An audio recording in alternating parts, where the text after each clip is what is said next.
नमस्कार, मैं श्वेता। बिहारी न्यूज में आपका स्वागत है। आज है 29 दिसंबर, दिन सोमवार। खबरों की ओर बढ़ने से पहले एक नजर डालते हैं आज की सुर्खियों पर।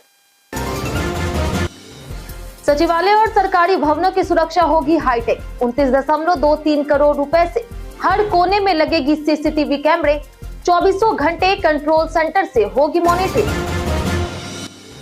बिहार में आर्टिफिशियल इंटेलिजेंस का बड़ा बदलाव। सरकार ने शुरू किया एआई मिशन। कृषि, शिक्षा और स्वास्थ्य सुधार पर है फोकस। बिहार में 6 लाख बच्चों का अभी तक अपलोड नहीं हुआ यूडाइस डाटा। बिहार शिक्षा परियोजना परिषद ने डीईओ और डीपीओ को दी चेतावनी। 31 दिसंबर तक न होने पर होगी कार्रवाई। बिहार में माताओं और शिशुओं के लिए बड़ी पहल। 328 ब्रेस्ट फीडिंग कॉर्नर होंगे स्थापित। माताओं को मिलेगी गोपनीय और स्वच्छ जगह। बिहार में बड़े पैमाने पर होगी उद्योग की स्थापना। युवाओं के लिए रोजगार के खुलेंगे नए अवसर। मंत्री दिलीप कुमार जायसवाल ने किया ऐलान। भारतीय रेलवे ने 1 जनवरी 2026 से ट्रेनों की समय सारणी में किए बड़े बदलाव। रामपुर हाट गया फास्ट पैसेंजर समेत कई ट्रेनों का समय बदला। यात्रियों से की गई नई समय सूची के अनुसार यात्रा करने की अपील। बीसीसीआई ने गौतम गंभीर को हटाने की अफवाहों को किया खारिज। कोच का अनुबंध 2027 वनडे विश्व कप तक है सुरक्षित। बोर्ड ने दिया पूरा समर्थन। चलिए एक नजर डालते हैं आज की 25 बड़ी खबरों की ओर। नाबार्ड में यंग प्रोफेशनल भर्ती के लिए 12 जनवरी तक करे आवेदन। सरकारी नौकरी का सपना देख रहे युवाओं के लिए खुशखबरी है। नाबार्ड की यंग प्रोफेशनल प्रोग्राम भर्ती के लिए ऑनलाइन आवेदन प्रक्रिया शुरू कर दी गई है, जो 12 जनवरी 2026 तक जारी रहेगी। पात्र अभ्यर्थी nabaard.org पर जाकर के आवेदन कर सकते हैं। योग्यता के लिए संबंधित क्षेत्र या फिर स्ट्रीम में ग्रेजुएशन या फिर पोस्ट ग्रेजुएशन और निर्धारित कार्य अनुभव जरूरी है। आयु 1 नवंबर 2025 के अनुसार उम्र 21 से 30 साल के बीच होनी चाहिए। चयन 2 चरणों में आवेदन स्ट्रीमिंग और इंटरव्यू के माध्यम से होगी। आवेदन ibpsreg.ibps.in/nabard अक्टूबर 2025 पर करनी है। पंजीकरण के बाद फोटोग्राफ और हस्ताक्षर अपलोड करना होगा।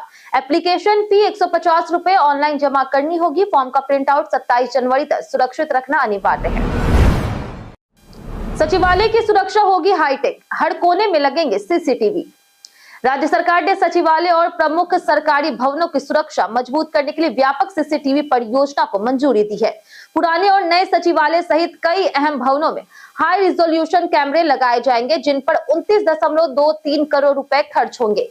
प्रत्येक भवन में कंट्रोल एंड कमांड सेंटर बनेगा, जहां 24 घंटे निगरानी होगी। इससे सुरक्षा के साथ पारदर्शिता बढ़ेगी। इसी क्रम में राज्य के पुलिस थानों में भी सीसीटीवी लगाए जा रहे। अब तक 1212 थानों में कैमरे लग चुके हैं, जिससे पुलिस कार्य प्रणाली में भरोसा और जवाबदेही बढ़ी है। आर्टिफिशियल इंटेलिजेंस से बदलेगा बिहार। सरकार ने बनाया एआई मिशन।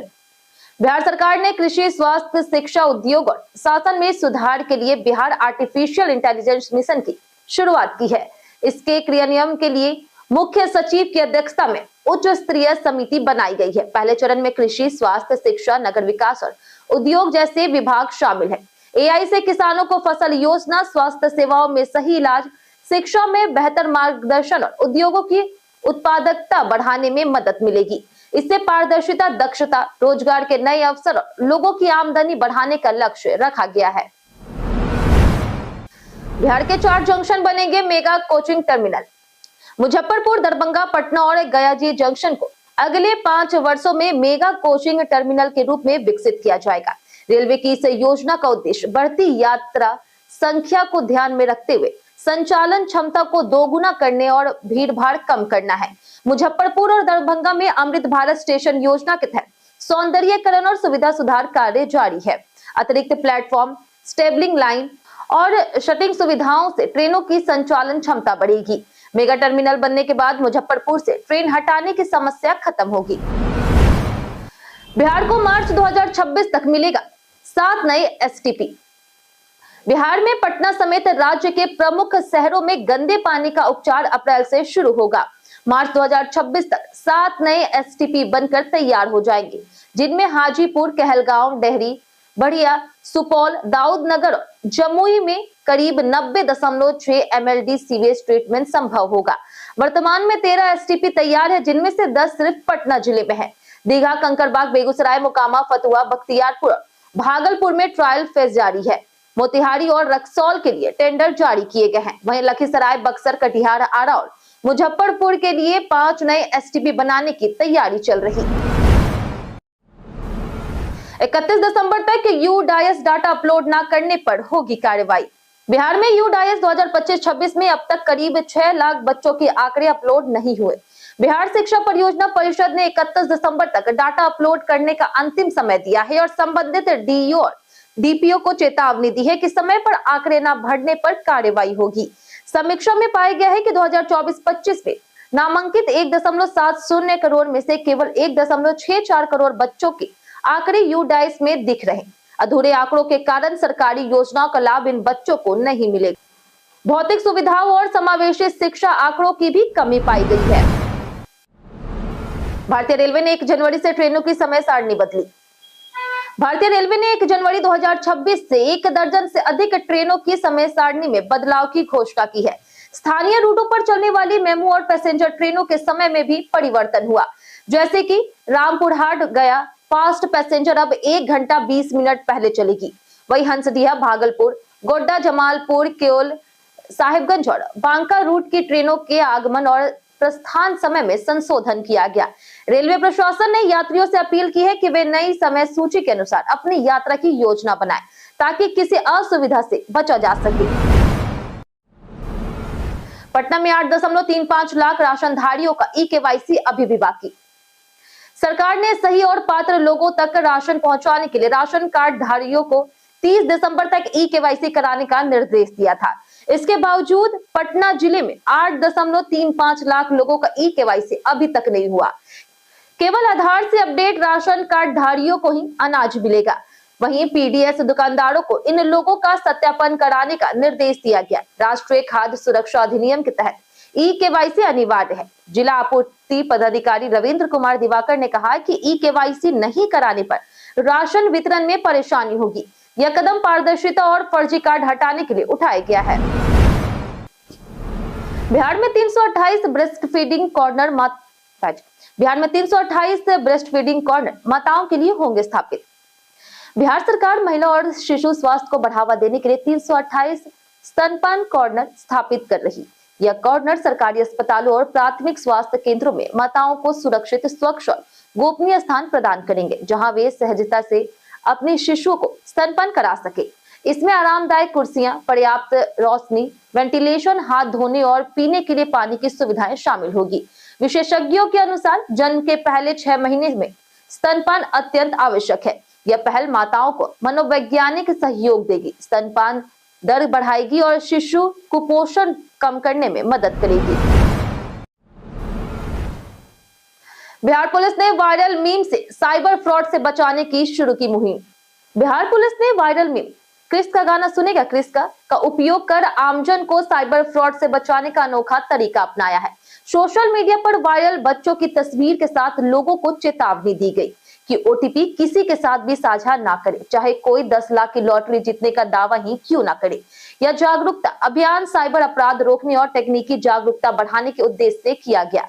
पुलिस लगातार साइबर अपराधियों को पकड़ रही और लोगों को पासवर्ड, पिन और ओटीपी सुरक्षित रखने तथा किसी को भी ना बताने की सलाह दे रही।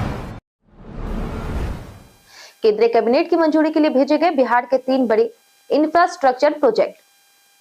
बिहार में 3 बड़े इंफ्रास्ट्रक्चर प्रोजेक्ट केंद्रीय कैबिनेट की स्वीकृति के लिए भेजे गए हैं, जिनकी कुल लागत लगभग 10,000 करोड़ रुपए है। इनमें गंडक नदी पर 12 किलोमीटर लंबा पटजिरवा पुल शामिल है, जो बेतिया से यूपी की दूरी 35 किलोमीटर कम करेगा और देश के सबसे लंबे पुल में गिनेगा। दूसरा प्रोजेक्ट पूर्णिया खगड़िया 143 किलोमीटर सड़क की 4 लेनिंग है, जिसकी लागत 3,975 करोड़ रुपए है, जिससे पटना खगड़िया यात्रा समय कम होगा। वहीं तीसरा प्रोजेक्ट मुजफ्फरपुर सीतामढ़ी सोनबरसा 144 किलोमीटर सड़क की 4 लेनिंग है, जिससे नेपाल जाने में 2 घंटे की बचत होगी। बिहार में बड़े पैमाने पर स्थापित होंगे उद्योग। बिहार के उद्योग और पथ निर्माण मंत्री डॉक्टर दिलीप कुमार जायसवाल ने किशनगंज में बताया कि नए साल में युवाओं को रोजगार मिलेगा और राज्य में उद्योगों का जाल बिछेगा। इसके लिए 78 दिनों का रोड मैप तैयार किया गया, जिसमें पथ निर्माण के लिए सरकार को 1 रुपया खर्च नहीं करना पड़ेगा। उद्योग विभाग इसमें प्रमुख योगदान देगा। मंत्री ने 150 से अधिक उद्यमियों को उद्योग स्थापित करने के लिए प्रोत्साहित करने और यूरोप और स्विस चैम्बर ऑफ कॉमर्स से बैठकें करने की जानकारी दी। बड़े पैमाने पर उद्योगों की स्थापना होगी, जिसमें अशोक लीलैंड की इलेक्ट्रिक बस ट्रक फैक्ट्री और पेप्सी, जेके सीमेंट, ब्रिटानिया जैसी कंपनियां शामिल है। पटना पुलिस नए साल पर सुरक्षा और ट्रैफिक व्यवस्था को करेगी सख्त। पटना पुलिस ने नए साल के जश्न के लिए व्यापक सुरक्षा और यातायात व्यवस्था तैयार कर ली है। एसएसपी कार्तिकेय शर्मा के अनुसार राजधानी वाटिका, चिड़ियाघर, पार्कों और धार्मिक स्थलों पर भारी भीड़ के मद्देनजर नो पार्किंग जोन बनाए गए हैं, जो जरूरत पड़ने पर रूट डाइवर्जन किया जाएगा। भीड़ भाड़ वाले इलाकों में बैरिकेडिंग होगी और बाइकर्स गैंग पर कड़ी निगरानी रखी जाएगी। गंगा में नाव परिचालन केवल सुरक्षा नियमों के पालन के साथ होगा। महिलाओं और युवतियों की सुरक्षा के लिए सख्ती सुरक्षा दल तैनात रहेगा। उल्लंघन पर सख्त कार्रवाई और पीड़ितों को तत्काल मदद मिलेगी। 17 जनवरी तक खगड़िया में चल रहा जॉब कैंप। खगड़िया जिले के युवाओं के लिए सुरक्षा क्षेत्र में रोजगार का बड़ा अवसर सामने आया है। एसआईएस इंडिया लिमिटेड जिले में 290 पदों पर भर्ती करेगी, जिसके लिए 17 जनवरी 2026 तक विभिन्न पदों में जॉब कैंप लगाए जाएंगे। भर्ती में सुरक्षा जवान, सुपरवाइजर, कैश कस्टोडियन और सुरक्षा अधिकारी के पद शामिल है। आवेदन के लिए एनसीएस पोर्टल पर पंजीकरण करना अनिवार्य है। अभ्यर्थियों की आयु सीमा 19 से 40 वर्ष तय की गई है। चयनित उम्मीदवारों को 10,000 से 29,500 रुपए मासिक वेतन, प्रशिक्षण और करियर ग्रोथ के अवसर मिलेंगे। मुंगेर में पर्यटन को बढ़ावा, खड़गपुर बनेगा नया टूरिज्म सेंटर। उप मुख्यमंत्री सह गृह मंत्री सम्राट चौधरी ने मुंगेर के हवेली खड़गपुर को बड़ा पर्यटन हब बनाने का ऐलान किया। उन्होंने खड़गपुर झील में 10 मोटर बोट का शुभारंभ किया और स्वयं झील का भ्रमण कर पर्यटन संभावनाओं को रेखांकित किया। सम्राट चौधरी ने कहा कि भीमबांध और खड़गपुर झील को राष्ट्रीय और अंतर्राष्ट्रीय पर्यटन मानचित्र पर स्थापित किया जाएगा। इसके लिए सड़क और आधारभूत संरचना को मजबूत किया जाएगा। बरियारपुर जमुई मुख्य पथ के 4 लेन निर्माण और जंगल क्षेत्र में 3 लेन सड़क बनाने के निर्देश दिए गए, जिससे पर्यटकों की आवाजाही आसान होगी और स्थानीय लोगों को रोजगार के नए अवसर मिलेंगे। पटना जिला क्रिकेट संघ ने घरेलू सत्र की घोषणा की। पटना जिला क्रिकेट संघ ने अपने घरेलू क्रिकेट सत्र की घोषणा कर दी है, जिसमें सीनियर डिवीजन, जूनियर डिवीजन और महिला क्रिकेट लीग आयोजित की जाएगी। उपाध्यक्ष रहबर आबदीन की अध्यक्षता में हुई बैठक में लीग की रूपरेखा, फॉर्म वितरण जो 3 से 4 जनवरी को है और जमा करने की अंतिम तिथि जो 15 जनवरी को है, वो तय की गई है। लीग संचालन के लिए धनंजय कुमार की अध्यक्षता में विशेष कमेटी गठित की गई है। सीनियर डिवीजन लीग 18 जनवरी से 8 टर्फ विकेट पर शुरू होगी। बीसीए चुनाव और विधानसभा चुनाव के कारण शुरुआत में देरी हुई, लेकिन अब लीग नियमित रूप से आयोजित होगी। बेली रोड के नीचे बन रही 2 सुरंग मेट्रो और म्यूजियम को जोड़ेगी। पटना के बेली रोड के नीचे 2 सुरंग बन रही, एक मेट्रो के लिए और दूसरी पटना म्यूजियम को बिहार म्यूजियम से जोड़ने के लिए। मेट्रो की सुरंग 29 मीटर नीचे, जबकि म्यूजियम टनल 16.5 मीटर नीचे है। दोनों में 6.5 मीटर का गैप होगा। सचिवालय के पास अंडरग्राउंड मेट्रो स्टेशन बनेगा, जिसमें 2 प्रवेश और निकास द्वार होंगे। अगले साल खेमनीचक और मलाही पकड़ी स्टेशन से भी मेट्रो परिचालन शुरू होगा। वित्त भवन के बगल में 20 कट्ठा में मानव अधिकार आयोग का नया 5 मंजिला भवन बनेगा। पटना जंक्शन से रुकनपुरा तक 10.54 किलोमीटर मेट्रो ट्रैक का निर्माण जारी है। बिहार में ठंड का कहर, 5 दिन तक कोहरा और कोल्ड डे का अलर्ट। बिहार में ठंड का असर अभी और बढ़ने वाला। पिछले 24 घंटों में राज्य इस मौसम का सबसे ठंडा रहा और मौसम विभाग ने चेतावनी जारी की है। अगले 5 दिनों तक अधिकांश जिलों में घना और मध्यम कोहरा छाया रहेगा तथा ठंडी हवा से दिन में भी कनकनी महसूस होगी। 1 से 2 जनवरी को पटना, गयाजी, भागलपुर सहित कई जिलों में अधिक ठंड रहेगी। 14 जिलों में कोल्ड डे और कई उत्तर पूर्वी जिलों में घने कोहरे का अलर्ट है। गयाजी सबसे ठंडा रहा। नए साल पर वैशाली बना पर्यटकों की पहली पसंद। नए साल पर पिकनिक और पर्यटन के लिए वैशाली तेजी से आकर्षण का केंद्र बन रहा। 300 करोड़ की लागत से बना बुद्ध स्मृति स्तूप और बुद्ध स्मृति दर्शन संग्रहालय पर्यटकों को खास लुभा रहा। 72 एकड़ में फैले इस परिसर में रोज 3 से 4 हजार पर्यटक पहुंच रहे हैं, जिनमें स्कूली बच्चे और विदेशी मेहमान शामिल हैं। नए साल पर 25,000 से अधिक लोगों के आने की उम्मीद है। सुरक्षा के लिए अतिरिक्त पुलिस और महिला कर्मियों की तैनाती की गई। संग्रहालय में मेडिटेशन हॉल, लाइब्रेरी और गेस्ट हाउस भी है। मनोज बाजपेयी का मोटिवेशनल पोस्ट, लिखा यह पल भी याद बन जाएगा। अभिनेता मनोज बाजपेयी ने मुश्किल दौर में गुजर रहे लोगों को एक सरल लेकिन प्रेरक संदेश दिया। उन्होंने सोशल मीडिया पर मुस्कुराते हुए अपनी तस्वीर साझा करके लिखा कि बस मुस्कुराइए, यह पल भी गुजर जाएगा। उनका कहना है कि कठिन समय भी गुजर जाता है और सकारात्मक सोच जरूरी है। मनोज बाजपेयी 2025 में कई सफल प्रोजेक्ट्स का हिस्सा रहे, लेकिन इस पोस्ट के जरिए उन्होंने लोगों को धैर्य, उम्मीद और आत्मविश्वास बनाए रखने की सीख दी है। बैकग्राउंड एप्स और जंक फाइल्स घटाते हैं स्मार्टफोन की इंटरनेट स्पीड। आजकल तेज इंटरनेट हर स्मार्टफोन यूजर्स की जरूरत बन गया है, लेकिन कई बार इंटरनेट स्लो चलने लगता है। इसका कारण सिर्फ नेटवर्क नहीं, बल्कि हमारी कुछ गलतियां भी होती है। जैसे कि बैकग्राउंड में चल रहे एप्स लगातार डेटा खपत करते हैं, कैश और जंक फाइल्स फोन की स्पीड घटाते हैं, और पुराने सॉफ्टवेयर और एप्स भी जिम्मेदार हैं। गलत नेटवर्क सेटिंग्स और वीपीएन या फिर थर्ड पार्टी इंटरनेट स्लो कर देते हैं। इंटरनेट स्पीड सुधारने के लिए फोन रिस्टार्ट करें, बैकग्राउंड ऐप बंद करें, कैश क्लियर करें, नेटवर्क सेटिंग्स चेक करें और भरोसेमंद ऐप्स का इस्तेमाल करें। 5 जनवरी से प्रदेश भर में कांग्रेस शुरू करेगा मनरेगा बचाओ आंदोलन। भारतीय राष्ट्रीय कांग्रेस का 141वां और सेवा दल का 102वां स्थापना दिवस रविवार को सदाकत आश्रम में मनाया गया। कार्यक्रम की अध्यक्षता प्रदेश अध्यक्ष राजेश राम ने की। वहीं कांग्रेस नेताओं ने गांधी मैदान स्थित बापू की प्रतिमा तक पैदल मार्च कर लोकतंत्र की मजबूती का प्रण दिया। उन्होंने 5 जनवरी से प्रदेश भर में मनरेगा बचाओ अभियान शुरू करने की घोषणा की है, जिसमें ग्रामीण मजदूरों के सम्मान, रोजगार, मजदूरी और समय पर भुगतान के अधिकार की रक्षा की जाएगी। मनरेगा से गांधी जी का नाम हटाने और मजदूर अधिकारों को कमतर बनाने का लोकतांत्रिक विरोध भी किया जाएगा। गौतम गंभीर को लेकर के फैली अफवाहों पर बीसीसीआई ने किया इनकार। भारतीय टीम के मुख्य कोच गौतम गंभीर को हटाए जाने की अटकलों को बीसीसीआई ने सिरे से खारिज कर दिया।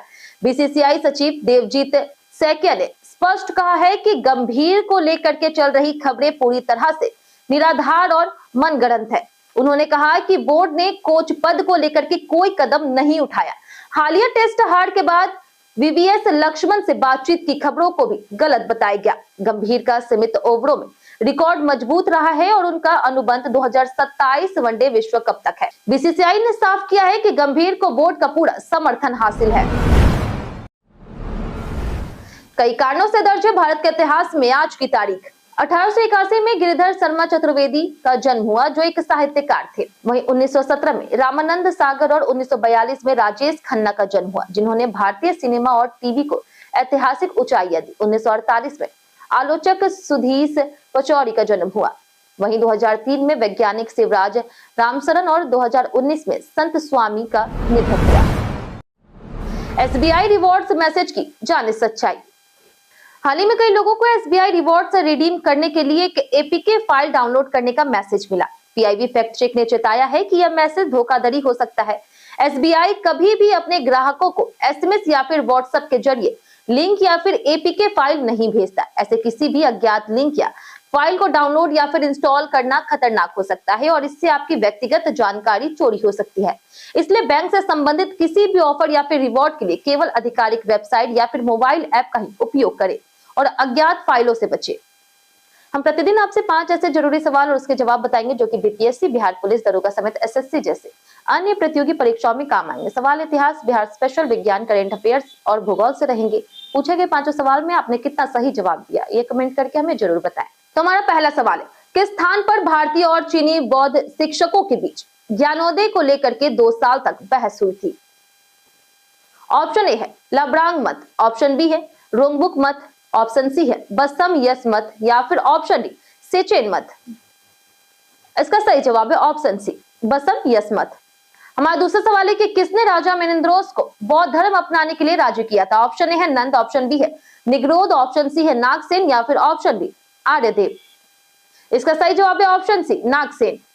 हमारा तीसरा सवाल है कि बिहार में अनुसूचित जाति समुदाय को वित्तीय सहायता प्रदान करने के लिए किस निगम की स्थापना की गई थी? ऑप्शन ए है बिहार राज्य अनुसूचित जाति सहकारी विकास निगम। ऑप्शन बी है राष्ट्रीय अनुसूचित जाति वित्त और विकास निगम। ऑप्शन सी है बिहार राज्य पिछड़ा वर्ग वित्त और विकास निगम। और ऑप्शन डी बिहार राज्य शैक्षिक अवसंरचना विकास निगम। इसका सही जवाब है ऑप्शन ए बिहार राज्य अनुसूचित जाति सहकारी विकास निगम।